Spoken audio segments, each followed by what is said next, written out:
नमस्कार मेरे प्यारे दोस्तों, स्वागत है आप सभी का छत्तीसगढ़ के इतिहास की हमारी इस पहली क्लास में। इस क्लास में हमारा ये प्रयास होगा कि छत्तीसगढ़ का पूरा इतिहास खत्म किया जाए और कोशिश ये रहेगी। देखिए, राम कुमार बेहार छत्तीसगढ़ के इतिहास का आधार है। आपको वो तो पढ़ना ही है। आपको पता भी है कि हम लोग की पूरी प्लेलिस्ट है राम कुमार बेहार की। बहुत सारे लोग उसको देख चुके हैं, 10-12-15 हजार लोग। तो वो तो अगर आप नहीं देखें तो एक बार देखिएगा, उससे आपको कहानी समझ में आएगी कि कैसे कैसे कौन सी चीज हो रही। और मैं आपको ये सलाह दूंगा कि राम कुमार बेहार पढ़िए। पढ़ने से आपको और मजा आएगा।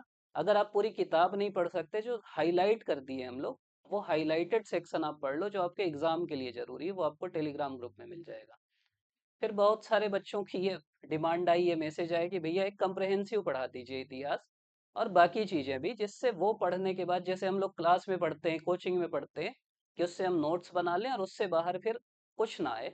तो ये हमारा प्रयास है कि एक बेसिक आपको अब धीरे धीरे थोड़ा सा पढ़ाएं बिना हड़बड़ी के, और आपको इसको पढ़ने के बाद और कहीं पढ़ने की ज्यादा जरूरत ना पड़े। देखो, इतना पढ़ाने के बाद भी एक दो फैक्ट छूटेगा, लेकिन इतिहास का सीधा सा रूल ये है कि आप किसी ऐसे फैक्ट के पीछे भागोगे जो आपको कहीं नहीं मिल रहा है, तो आप केवल उसी फैक्ट के पीछे भागोगे, बाकी चीजें छोड़ दोगे। तो आप बहुत ज्यादा कहीं भागो मत। आप जितना पढ़ रहे, जहां से पढ़ रहे, बस उसको याद रखो। हो सकता है अगर 20 सवाल आए तो दो तीन ऐसे आएंगे जिसके पीछे आपको नहीं भागना है। बाकी 17 पे फोकस करो। कट ऑफ किसी भी एग्जाम का 100 में 100 नहीं जाता, 100 में 90 ही जाएगा, 80 ही जाएगा। तो हमको वो दो तीन सवाल के पीछे नहीं भागना है। फिर भी मैं ये आपको आश्वस्त करता हूँ कि जितनी भी किताबें हैं मार्केट में, जिनसे भी आप पढ़ते हो, मैं ये कोशिश करूंगा कि सभी किताबों का जो फैक्ट है आपको इसमें मिल जाए। उसके बाद भी कुछ एक्स्ट्रा फैक्ट मिल जाता है तो कमेंट में डाल देना, लेकिन फैक्ट के पीछे मत भागो। अब हम अगर छत्तीसगढ़ के इतिहास को बांटते, तो उसको तीन भागों में जनरली, मतलब किसी भी भारत के इतिहास को, दुनिया के इतिहास को, एक को बोलते हैं प्रागैतिहासिक काल, एक को बोलते हैं आदि ऐतिहासिक काल, और एक को बोलते हैं ऐतिहासिक काल। अब ये तीन भाग में बांटते क्यों है? पहला सवाल तो आपके दिमाग में ये आना चाहिए। देखो, प्रागैतिहासिक काल वो काल है जिसके बारे में कोई हमारे पास रिटन एविडेंस नहीं है, मतलब कोई लिखित आधार नहीं है इतिहास का। हम उनके बारे में जानते हैं पत्थरों से। पत्थरों में भी हम देखते हैं कि यार पहले पत्थर ऐसे थे, अब पत्थर थोड़े और नुकीले हो गए। हम जानते हैं उनके जो दांत आंत मिल गए, बाकी चीजें मिल गई, उनकी जो पेंटिंग मिल गई गुफाओं में, उनके आधार पे हम उनके बारे में अनुमान लगाते हैं कि ऐसे रहे होंगे। अगर वो हाथी की पेंटिंग बनाए तो अनुमान लगाते हैं कि यार हाथी भी रहा होगा। ये चीज है बस। वो कलर किए तो अनुमान लगाते हैं कि कलर भी जानते रहे होंगे। तो प्रागैतिहासिक काल में हम उनकी पेंटिंग के द्वारा, उनके हथियारों के द्वारा, बाकी चीजों के द्वारा उनके बारे में अनुमान लगाते हैं। इसीलिए इसको पाषाण काल भी बोलते हैं। पाषाण काल मतलब इस समय ये क्या करते थे, क्योंकि इनको इंसान थे, आदि मानव थे, इनको शिकार करना था। शिकार किससे करेंगे? पत्थर से करेंगे। शुरू में नॉर्मल पत्थर रखते थे, फिर पत्थर को थोड़ा नुकीला बनाने लगे, तो हमको समझ में आता है कि इंसान अब बुद्धिमान हो रहा है धीरे धीरे। शुरू में आग जलाते थे, फिर धीरे से वो पशुपालन करना सीखे, फिर धीरे से वो कृषि करना सीखे। जब कृषि करने लगे, पशुपालन करने लगे, तो फिर घर बनाने लगे। जब कृषि करने लगे तो फिर वो बनाने लगे पॉटरी जो बोलते हैं हम, किसी भी चीज का बर्तन जो बोलते हैं। तो बर्तन से भी इतिहास पता चलता है। मतलब आपको लग सकता है कि बर्तन बहुत छोटी खोज थी, लेकिन उस समय के इतिहास के लिए बर्तन बड़ी खोज थी। आप अन्न उगा रहे लेकिन उसको रखोगे कहाँ? तो उनके लिए बर्तन बहुत बड़ी चीज थी। आप वहां जाके सोचोगे ना तो समझ में आएगा। फिर एक काल आता है जिसको बोलते हैं आदि ऐतिहासिक काल। इसके बारे में यह है कि ये लिख तो रहे थे, जैसे जो सिंधु घाटी सभ्यता है, इनकी लिपि है, मिली है, लिखी हुए ब्रूस्टोफेडन लिपि, जो ऐसे जाती, फिर ऐसे आती, फिर ऐसे जाती, लेकिन उसको हम अभी तक पढ़ नहीं पाए। इसीलिए सिंधु घाटी सभ्यता आदि ऐतिहासिक काल में, जिस दिन हम इसको पढ़ लेंगे ये शिफ्ट हो जाएगी ऐतिहासिक में। इसका मतलब यह है कि ऐतिहासिक काल वो काल है जिसकी लिपि है भी, जो लिखते भी थे और जिनको हम पढ़ भी पाते हैं। तो ऐतिहासिक काल में जैसे वेद है, रामायण है, महाभारत है, जो भी ग्रंथ है, वो ऐतिहासिक काल में आते हैं। बुद्धिस्ट लोग हैं, तो वो जो बुद्धिस्ट राइटिंग्स हैं, जैनों की राइटिंग है, वो सब पढ़ भी सकते हैं। तो वो ऐतिहासिक काल में आती है। आदि ऐतिहासिक काल में पूर्व पाषाण काल आता है, मध्य पाषाण काल आता है, उत्तर पाषाण काल आता है, नव पाषाण काल आता है। आदि ऐतिहासिक में प्रागैतिहासिक में तो ये आ गया, पाषाण समझ रहे हैं ना, कि पत्थर से हम उनको पता कर रहे हैं। आदि ऐतिहासिक में एक है ये सिंधु घाटी, जिसको हम पढ़ नहीं पाए। ऐतिहासिक में आप देखोगे तो फिर हम तीन भाग में बांटते हैं। एक है प्राचीन इतिहास, एक है मध्यकालीन इतिहास, और एक है आधुनिक इतिहास। प्राचीन इतिहास में ये सब है। छत्तीसगढ़ में पहले हम वैदिक काल देखते हैं, लेकिन वैदिक काल का ऐसा कोई प्रमाण नहीं मिलता हमको छत्तीसगढ़ के बारे में। फिर रामायण आते हैं, जहाँ आप लव कुश को पढ़ेंगे। महाभारत आते हैं, जहाँ आप अलग अलग बब्रुवाहन को पढ़ेंगे। अर्जुन आते हैं, पढ़ेंगे। फिर महाजनपद काल आएगा, मौर्य काल आएगा, सातवाहन काल आएगा। और बेसिकली ऐसा आपको सीधे सीधे प्रमाण नहीं मिलेंगे। आपको मौर्यकालीन कुछ सिक्के मिल जाएंगे यहाँ, मौर्यकालीन कुछ गुफाएं मिल जाएंगी, जैसे रामगढ़ की गुफाएं। सातवाहन राजा पीलक की मुद्रा मिल जाएगी। फिर कुषाण वंश से कुछ मिल जाएगा, मेघ वंश, फिर मित्र वंश, वाकाटक, क्योंकि यही नागपुर वाला एरिया था, तो हम देखेंगे कि उनका जो राजकुमार है कालिदास, उसको शिक्षा देंगे। कालिदास जाके रामगढ़ की पहाड़ी में किताब लिखेंगे। तो ऐसी चीजें हम पढ़ेंगे। गुप्त काल में हम पढ़ते हैं कि समुद्रगुप्त आते हैं, छत्तीसगढ़ में भी आक्रमण करते हैं। उनकी जो प्रयाग प्रशस्ति, उसमें लिखा है कि समुद्रगुप्त ने दक्षिण कोसल के राजा महेंद्र और महाकांतर के व्याघ्रराज को पराजित किया। तो हम ये मानते हैं कि उस समय दक्षिण कोसल में, हम दक्षिण कोसल क्योंकि हम थे, तो हमारा राजा महेंद्र था, और महाकांतर बस्तर को मानते हैं, वहां का व्याघ्रराज था। तो ऐसे हम उम्मीद करते हैं कि रिलेट करते हैं इतिहास अपना। फिर राजर्षि तुल्य वंश आता है, जो छत्तीसगढ़ का स्थानीय राजवंश है। ये सब तो बाहर के हैं, जिनके सिक्के मिल रहे हैं। अब हमारा पहला स्थानीय राजवंश आता है, जो राजर्षि तुल्य है। फिर नल वंश की बात करते हैं। फिर सरबपुरी वंश आता है, जिसमें आपको राजा प्रसन्न मात्र मिलेंगे, जो प्रसन्नपुर बसाएंगे, जो मल्हार कहलाएगा, जो निडिला नदी के किनारे है। पांडु वंश आएगा, जिसके राजा मंदिर बनाएंगे। बताओ कमेंट में। पांडु वंश तो खूब पढ़ते हैं ना अपन लोग। फिर बाण वंश आएगा, सोम वंश आएगा। सोम वंश भी कई प्रकार के होंगे, ये सब पढ़ेंगे हम लोग। फिर हम मध्यकाल में आ जाते हैं, और मध्यकाल में बेसिकली छत्तीसगढ़ में जो बोलबाला होता है वो कलचुरियों का होता है। बाद में ये दो शाखाओं में बढ़ते हैं, एक रतनपुर की कलचुरी, एक रायपुर की कलचुरी। एक नागवंश आता है, जो दो प्रकार का होता है, एक फड़ी नागवंश, एक छिंदक नागवंश। एक वंश रहता है बस्तर में, एक रहता है कवर्धा वाले एरिया में, जो आपके मंदिर बनते हैं। कांकेर में भी सोम वंश होता है। और फिर आ जाता है बस्तर एरिया में काकती वंश। काकती वंश के बारे में आपको पता है कि वो फिर अभी तक चल रहा है, स्वतंत्रता तक चलता है। आधुनिक में फिर मराठा आ जाएंगे। पहले इनका अप्रत्यक्ष शासन होगा, फिर प्रत्यक्ष होगा। फिर वो सूबा व्यवस्था लाएंगे छत्तीसगढ़ को लूटने के लिए। तो आप ये मत सोचना कि छत्तीसगढ़ को केवल अंग्रेज लूट रहे थे, मराठा भी लूट रहे थे। मराठाओं का उद्देश्य क्या था छत्तीसगढ़ में? सूबा व्यवस्था जब आप पढ़ोगे, जब हम लोग पढ़ेंगे, तो हमको ये समझ में आएगा कि वो इतनी जनता फ्रस्ट्रेट हो गई थी कि उनके सूबेदारों को गोली मार देती थी। मतलब वो छत्तीसगढ़ केवल लूटने आए थे। हम नाम बिंबाजी भोसले का इसलिए लेते हैं कि बिंबाजी भोसले ऐसे राजा थे जो छत्तीसगढ़ में आके शासन करते हैं, रतनपुर में आके। बिंबाजी भोसले अगर यहाँ रहते हैं तो हमारी जनता उनको प्यार करती है, उसके अलावा बाकी लोग वहां से लूटते हैं। तो हमारे लिए वो अच्छे नहीं थे। फिर अप्रत्यक्ष ब्रिटिश शासन आएगा, फिर मराठा शासन फिर से आएगा, फिर 57 की क्रांति होगी, फिर प्रत्यक्ष ब्रिटिश शासन होगा। तो ये सभी चीजों को हम एक एक करके पढ़ने का प्रयास करेंगे। मैं ये कोशिश करूंगा कि ज्यादा लंबी लंबी क्लास ना बनाए हम लोग, छोटी छोटी क्लास बनाएं, जो पढ़ने में देखने में भी आपको आसानी हो। या आप लोग कमेंट करके बताइएगा कि कैसा चाहिए। लंबी क्लास चाहिए तो लंबी कर देंगे यार, कोई दिक्कत नहीं, जल्दी खत्म हो जाएगा। अब प्रागैतिहासिक काल में तीन टाइप का है। एक तो पूर्व पाषाण काल है। पूर्व पाषाण काल मतलब, पूर्व मतलब समझो कि सबसे पहले वाला। और ये मानव विकास का सबसे पहला चरण है, जहां मनुष्य शिकार करता है, जहां मनुष्य जानवरों को मार के खाता है। औजार भी उसके ऐसे बहुत नुकीले नहीं है, वो बड़े बड़े पत्थरों से औजार बनाता है। और इसका जो सबसे मेन स्थल छत्तीसगढ़ में मिलता है, वो कहलाता है भीम बेटिका नहीं, सिंघनपुर की गुफा। भीम बेटिका, जब आप भारत का इतिहास पढ़ोगे तो भीम बेटिका पढ़ोगे।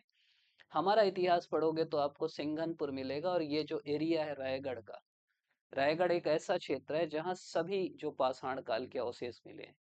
तो अगर आपको नहीं समझ में आ रहा है कि ये पाषाण काल, कोई क्षेत्र पूछ दिया खतरनाक टाइप का कि ये कहाँ है, और आपको तुक्का ही लगाना है, तो रायगढ़ लगाना ज्यादा सेफ है, क्योंकि रायगढ़ में ज्यादा मिला है। सिंघनपुर की गुफा को इसीलिए छत्तीसगढ़ का भीमबेटका बोलते हैं, क्योंकि जो भारत का पूर्व पाषाण काल का जो मेन चीज मिला है वो भीमबेटका में मिला है। हमारे छत्तीसगढ़ का कहाँ मिला है? सिंघनपुर की गुफाओं में मिला है। स्थिति अगर देखें तो ये हसदेव नदी और मांड नदी बेसिन में स्थित है। मतलब बेसिन क्या होता है? जैसे हसदेव नदी है, मांड नदी है, तो बेसिन मतलब इनका जो मैदानी भाग है, जहाँ पे इनकी रेत आती, जहाँ ये अपना रेत निक्षेपित करते हैं, तो इनकी बेसिन वाला जो एरिया है, वहां पे ये सिंघनपुर की गुफाएं स्थित है। खोज किसने की इसकी? तो खोज इसने की है सबसे पहले एंडरसन ने। एंडरसन का नाम याद रखना। इन्होंने 1910 में सर्वप्रथम अध्ययन किया और अध्ययन करके फिर 18 में एक विस्तृत रिपोर्ट तैयार की कि भाई ये ऐसी गुफा है, यहाँ ऐसे ऐसे चित्र मिले हैं, बाकी चीजें हुई हैं। तो एंडरसन का नाम आपको याद रखना है। इसके अलावा इसके बारे में फिर रिसर्च किसने की? तो वो की अमरनाथ दत्त ने। जब एंडरसन की रिपोर्ट आई तो अमरनाथ दत्त को लगा कि इसके बारे में चल के खोज की जाए कि यार क्या चीजें हैं, कैसी चीजें हैं। तो ये दो नाम याद रखना कि खोज करने वाले तो एंडरसन है। खोज मतलब भाई गुफा तो पहले रही होगी, लोगों को भी पता था, लेकिन एंडरसन पहले व्यक्ति थे जिसने ये बताया कि ये प्रागैतिहासिक काल की गुफा है। और उसके बाद उन्होंने अध्ययन करके 18 में एक विस्तृत रिपोर्ट दी। लेकिन जाके उस अन्वेषण, देखो खोज और अन्वेषण ये समझना, अन्वेषण मतलब होता है रिसर्च करना। ऑप्शन में दोनों तो नहीं देगा, ये ध्यान रखना। उसके बारे में फिर तथ्यों को का रिसर्च करने का काम अमरनाथ दत्त ने किया। रिसर्च ये भी किए भाई, तभी तो रिपोर्ट लेके आए।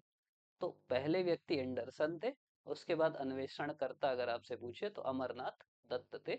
कुछ ना रिलेट कर लिया करो, जैसे अमरनाथ को आप कैसे कर सकते हो? अमरनाथ एक गुफा है ना, अमरनाथ जाते हैं दर्शन करने। सिंघनपुर भी एक गुफा है, तो इसे रिलेट कर लो कि सिंघनपुर गुफा अमरनाथ, या अमरनाथ मतलब अमर होना, तो ये अमर हो गए गुफा की खोज करके। कुछ भी चीजें ऐसे रिलेट कर लो तो वो आपको याद होगा। हिस्ट्री में इतने फैक्ट हैं कि आप नाम पढ़ पढ़ के याद नहीं कर पाओगे। आपको कुछ ना कुछ दिमाग में रिलेट करना पड़ेगा। मैं धीरे धीरे कोशिश करूंगा कि आपको सिखा पाऊं रिलेट करना। अगला, इसकी विशेषताएं क्या क्या है? तो पहली विशेषता है कि इसमें गहरे लाल रंग के, और उस समय जनरली और रंग तो यूज नहीं मिलेगा आपको, गहरा लाल रंग ही मिलेगा, जो गेरुआ वाला रंग होता है उसके शैल चित्र मिलते हैं। और ऐसा अनुमान लगाया जाता है कि लाल रंग जनरली आयरन से बनता है। तो ये अनुमान हम लगा सकते हैं कि आयरन ऑक्साइड का प्रयोग किया गया है इस गुफा में। अब क्या क्या चित्र रहेंगे? तो जनरली वहां मानवों की आकृतियां हैं इस टाइप की, ठीक। मुखौटे धारण किए हुए मानव है। अब हम अंदाज लगा रहे हैं और कुछ नहीं कर रहे हैं। सीढ़ी नुमा और डंडाकार चित्र हैं। तो ये सब चीजें हमको वहां पे मिली हैं। मानव की आकृतियां, मुखौटे धारण किए हुए मानव, सीढ़ी नुमा और डंडाकार चित्र। मतलब चित्र ऐसे समझ लो, ऐसे जैसे सीढ़ी रहती है तो इस टाइप के चित्र मिल गए। ऐसे डंडा है तो इसको डंडाकार हो गया, तो ऐसे चित्र मिल गए। गुफा का मुख किस ओर है? तो गुफा का मुख दक्षिण की ओर है। इसके अलावा इस क्षेत्र से जो मनोरंजन घोष हैं, उनको पूर्व पाषाणकालीन 5 कुल्हाड़ियां भी मिली है। तो इनको कुल्हाड़ी मिली, ये दिखाए कि भाई ये पूर्व पाषाणकालीन है। और चित्रों की समानता, जैसे मैक्सिकन सभ्यताएं हैं, स्पेन की हैं, ऑस्ट्रेलियन है, वहां जैसे शैल चित्र थे वैसे यहाँ भी है। तो ये जनरली सामान्य बात है कि यार जो आदि मानव थे वो, अब चित्र जो पुराने लोग हैं इसी तो बनाएंगे इंसान का। बोलेंगे इंसान है तो वो भी वैसे ही बनाते होंगे, कोई उनके यहाँ पिकासो थोड़ी होगा। तो इसीलिए इसकी साम्यता इन सभ्यताओं से, इन शैल चित्रों से है। अन्य स्थल क्या है? तो एक सबसे लंबी गुफा है जिसको बोलते हैं बोतलदा। इसको मैं ऐसे याद रखता था, ऐसे बोतल दिमाग में इमेजिन कर लिया था, और बोतल से गुफा बनाओगे तो सबसे लंबी बनेगी, बोतल बोतल जोड़ते जाओ। तो बोतलदा क्या है? सबसे लंबी गुफा है। इसके अलावा ये क्षेत्र भी है, छापा मारा, भंवरखोल, गिधा, सोनबरसा। तो ये भी अन्य क्षेत्र हैं जो इस काल के हैं, पूर्व पाषाण काल के हैं। एक जगह है साल्हे टेकरी। साल्हे टेकरी में लगभग 3 लाख वर्ष पुराने उपकरण मिले हैं। अब साल्हे को साल्हे से याद कर लो, साले से, या साल के पेड़ से याद कर लो, या टेकरी से याद कर लो। टेकरी मतलब हम बोलते हैं ना कि टेकरी पहाड़ी टाइप की होती है। तो यहाँ लगभग 3 लाख वर्ष पुराने उपकरण मिले हैं। पंडरिया में हाफ नदी आपको पता होगा, तो यहाँ अश्यूलीय पद्धति से बना हस्त कुठार मिला है। हस्त कुठार मतलब टंगिया यार, कुल्हाड़ी। तो ये मिला है कहाँ से? पंडरिया के हाफ नदी के किनारे से। ये भी एक क्षेत्र था जहाँ प्रागैतिहासिक चीजें मिली। अश्व से याद रख लो। और गुंजी जो है शक्ति में, वहाँ चापर प्रकार के उपकरण मिले हैं। तो ये कुछ एरिया हैं जो आपको पता रहना चाहिए। पहला हम देख लिए सिंघनपुर। सिंघनपुर में क्या है? एक तो दक्षिण की ओर द्वार है इस गुफा का, छत्तीसगढ़ की भीमबेटिका बोलते हैं। चित्र हैं, मुखौटे लगाए हुए, सीढ़ीकार मानव आकृति, ये सब है वहां पे। इसके अलावा बोतलदा है जो सबसे लंबी गुफा है। छापा मारा है, भंवर खोल है, गिधा है, सोनबरसा है, ये सब भी एरिया है। साल्हे टेकरी जो है, यहाँ 3 लाख साल पुराने उपकरण मिले हैं। पंडरिया में हस्तकुठार मिला है हाफ नदी के किनारे, और गुंजी जो शक्ति में, यहाँ चापर प्रकार के उपकरण मिले हैं। अब हम आ जाते हैं मध्य पाषाण काल में। मध्य पाषाण काल इसलिए बोलते हैं कि यहाँ अब थोड़ा से जो उपकरण थे, इनके पाषाण के उपकरण थे जिनसे ये शिकार करते थे, ये थोड़े से छोटे हो गए। देखो बड़े उपकरण वो उसमें मतलब उतना ज्यादा शिकार नहीं हो पाता था, छोटे हो गए, और उनकी जो क्या बोलेंगे, नुक नुकीलापन है वो बढ़ गया, जिससे वो आसानी से शिकार फेंक के शिकार कर सकें। पहले बड़ा पत्थर ऐसे फेंकोगे तो दिक्कत होती थी, छोटे पत्थर हो गए अब इनके प्रमुख स्थल में एक तो है आपका कबरा पहाड़। मध्य पाषाण काल में कबरा पहाड़ है। अब देखो ये चित्र भी इसीलिए कि कुछ याद आ जाए आपको, कि इसमें क्या है, लाल गेरुआ रंग से चित्रित शैल चित्र है। तो ये तो कॉमन चीज है भाई, की रंग कौन सा होगा, लाल गेरुआ होगा। दूसरे से बनाए होंगे तो अब तक मिट गया होगा। अब यहाँ किसके किसके चित्र हैं? छिपकली का है, यहाँ किसका है, घड़ियाल का है, यहाँ किसका चित्र है, सांभर का है। ये देखो ये आपको सांभर दिख रहा है, ये घड़ियाल मान लो इसको, छिपकली भी मान लो छोटी सी है। इसके अलावा पंक्तिबद्ध मानव समूह है, ऐसे करके पंक्ति बना के इंसान खड़ा है। इसके अलावा बाघ से भयभीत मनुष्य का चित्रण है। ये जो मनुष्य है ये बाघ से बिल्कुल भयभीत हो गया है, डर गया है। इसका ये भी समझ में आ रहा है कि यार ये मारते थे, जब ये मारते थे इंसानों को, इंसान बाघों को मारते थे, जानवरों को मारते थे, तो बाघ भी तो मारते रहे होंगे, तो इंसान डरता रहा होगा। तो बाघ से भयभीत इंसान का भी चित्रण किया गया, और शोधकर्ता अमरनाथ दत्त ही है इसके। अमरनाथ दत्त मतलब फिर बढ़िया से शोध करने लगे। तो ये आपका कबरा पहाड़ है जहाँ छिपकली, घड़ियाल, सांभर, इंसान, बाघ सब मिल रहा है। अन्य स्थल बस्तर में आपको मिलेगा कालीपुर, गढ़धनोरा, खड़क घाट, गढ़चंदेला, घाट लोहांग, भातेवाड़ा, राजपुर, गढ़घोघरा, ये सब स्थान बस्तर में है। अगला उत्तर पाषाण काल है। इसमें भी थोड़ा और परिष्कृत, मेन ये काल हम बांटते हैं औजार कैसे कैसे परिष्कृत हो रहे हैं। तो ये जो एरिया आपको, एक तो महानदी वाला जो एरिया है, सिंघनपुर वाला जो इलाका है, और गौरेला पिंडा मरवाही में एक क्षेत्र है धनपुर करके, यहाँ आप जाएंगे तो आपको मंदिर मिलेगा, उसमें भी विवाद चल रहा है। तो धनपुर में आपको मिलेंगे उत्तर पाषाण काल के अवशेष। तो ये एरिया ध्यान रखिएगा, ये तो कॉमन है महानदी और सिंघनपुर, धनपुर एक याद रखिएगा। तेल नदी घाटी के तटवर्ती क्षेत्रों से भी इस काल के उपकरण प्राप्त हुए। और तेल नदी घाटी का ज्यादातर इलाका कहाँ है? उड़ीसा में। तो तेल नदी घाटी मिला है तो हमको लगता है कि यार एक संपर्क रहा होगा, पहले थोड़ी था कि छत्तीसगढ़ उड़ीसा अलग अलग, तो एक आपस में संपर्क रहा होगा। अब अगला जो काल है उसको बोलते हैं नवपाषाण काल। नवपाषाण काल में मुख्यतः क्या है? कृषि चालू हो गई, पशुपालन चालू हो गया, लोग घर बनाने लगे, मृद भांड बनाने लगे। मृद भांड, वही शब्द मेरे को याद नहीं आ रहा था, मृद भांड मतलब बर्तन, बर्तन जिसमें अपना अनाज रखें, सूत काटना चालू कर दिए।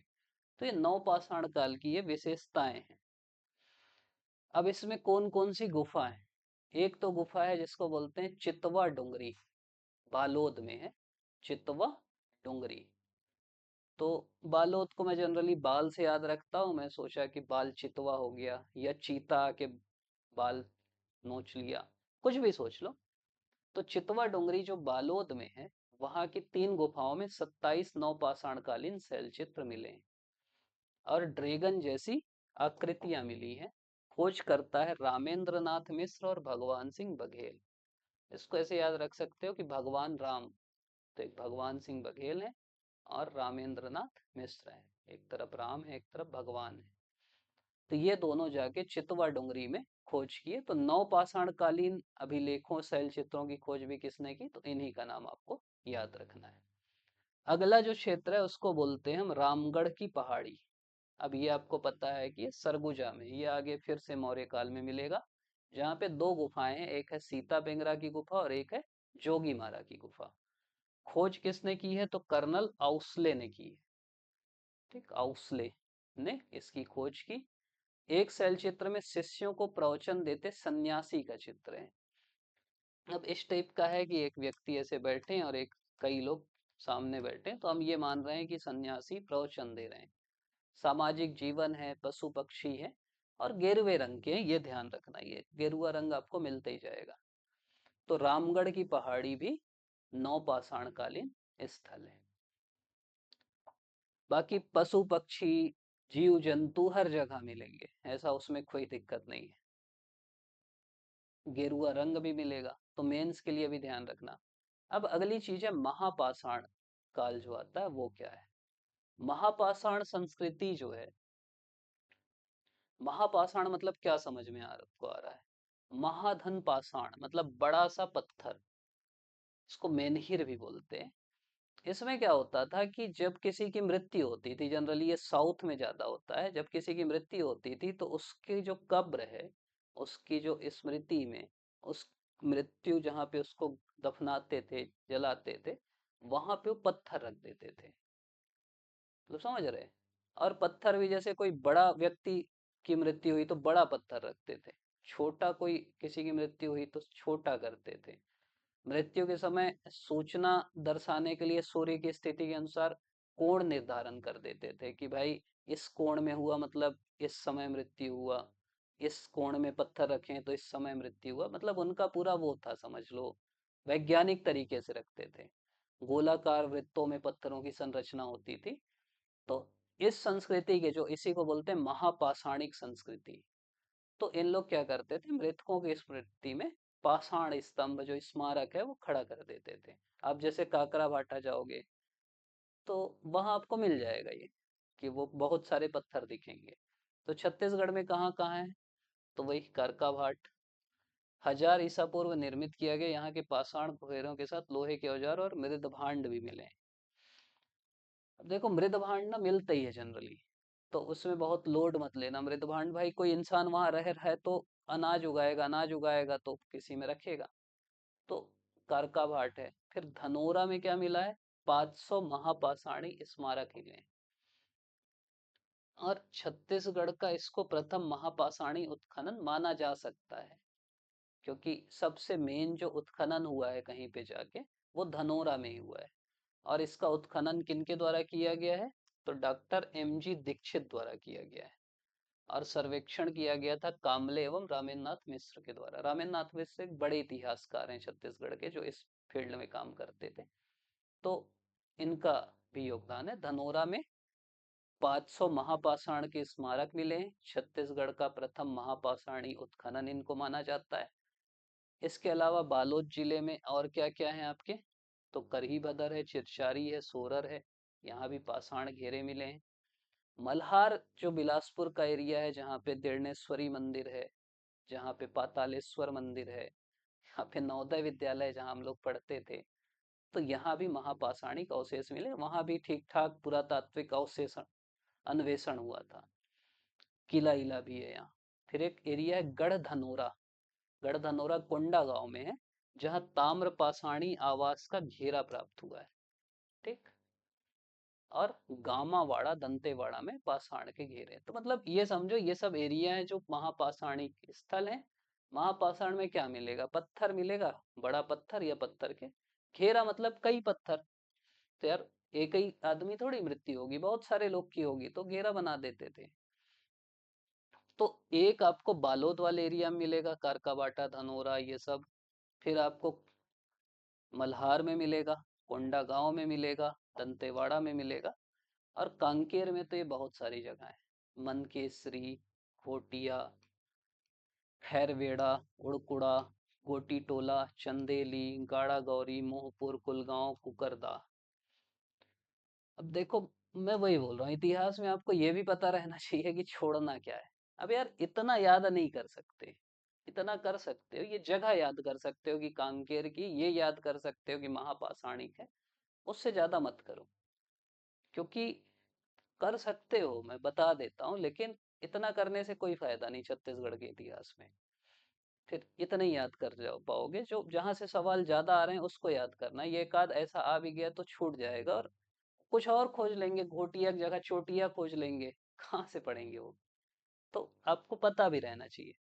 तो जगह याद रखना, मनकेसरी जैसे कांकेर का है, वहां मानव सवारी, पशु आकृति, और मिलता सब यही सब है। मेंस में जब लिखने को आए तो ये ध्यान रखना क्या क्या मिलेगा। तो गेरुए रंग से निर्मित है, मानव का चित्र मिला है, विभिन्न पशुओं की आकृति है, शिकार करता हुआ मानव है, लिख दो, वही सब मिलता है। घोटिया में वाद्य यंत्र तंबूरा है, तो ये पता चलता है कि बाजा आजा भी बजाते थे, संगीत अंगीत भी देखते थे। फिर एक जगह है खैर खेड़ा। खैर खेड़ा पहाड़ी पर स्थित प्राकृतिक गुफा के छत पर आखेट विधि से चित्रित शैल चित्र को नौकर गुंडरा कहा जाता है। यहाँ प्रत्यंचा बाढ़ चढ़ाने का चित्रण है, पंजों के चित्र, युगल, मानव आकृति, ये वो। तो यहाँ में वही चित्र तीर मार रहे हैं। और कुंदा में उत्सव संबंधित है। गोटी टोला में मणि पर्वत गुफा में मानव आकृतियां हैं। चंदेली में संकेत लिपि है। गाड़ा गौरी में शेषनाग की अनुकृति है। मोहपुर में छोटी पहाड़ी पर पंजों के शैल चित्र हैं। कुलगांव में भी ज्यामिति आकार के हैं। कुकरदाह में भी है। तो नाम याद रखना, उससे ज्यादा ये घोड़सार नदी के किनारे, ये याद रख लो तो कर लेना। कुछ और फैक्ट जो अभी हम पढ़े, जैसे ऊंगना रायगढ़ में, यहाँ नृत्यरत एवं वीणा वादक पुरुष का सील चित्र मिला है। तो ये भी पता चलता है, मान लो इस समय का आपको इतिहास लिखने को बोला, तो आप कैसे लिखोगे। मेंस में आ गया सवाल, तो आप ये बताओगे कि यार ये कला के क्षेत्र में भी कई चीजें थी भाई, वीणा बजा रहे हैं, समझ रहे, नृत्य कर रहे हैं, तो उंगना में ये मिल रहा है। खैरपुर के शैलचित्र अंधेरे में चमकते हैं, वो कुछ लगा दिए होंगे तो वो चमकता है बढ़िया। ठीक। कर्मागढ़ के शैलचित्रों में एक भी मानव आकृति नहीं, ये थोड़ा अच्छी चीज है। कर्मागढ़ का जो शैलचित्र है, कोई मानव ही नहीं है। मन नहीं हुआ होगा, जानवर बनाए होंगे, ऐसा नहीं, इंसान बनाए होंगे, या तो बनाए होंगे मिट गया होगा, लेकिन अभी हमको नहीं मिलता। पजरा पानी के शैलचित्रों में विभिन्न ज्यामिति आकृतियां और उगते सूरज का चित्रांकन है।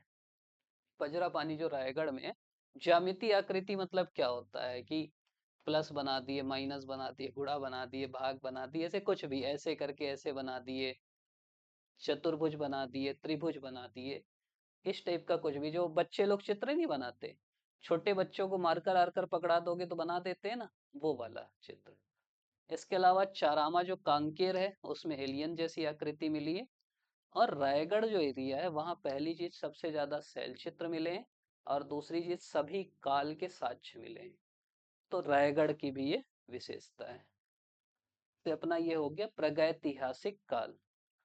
फिर हम पहुंचेंगे आदि ऐतिहासिक काल, सिंधु घाटी सभ्यता। सिंधु घाटी सभ्यता तो वैसे है नहीं अपने यहाँ। फिर हम वैदिक काल में पहुंचेंगे। देखो कुछ शैलचित्र दिखा दूं सोचा, जैसे ये देखो, ये दिख रहा है ना आपको, इंसान शिकार करते हुए, ये देखो बैठे हैं बढ़िया, ये देखो नाच गा रहे हैं, इसी टाइप का चित्र था। ये जो अपन बोलते हैं ना गेरुए रंग का है, ये इसको ऐसे बना दिए थे, इसको हम बोल दिए पंक्तिबद्ध मानव समूह है।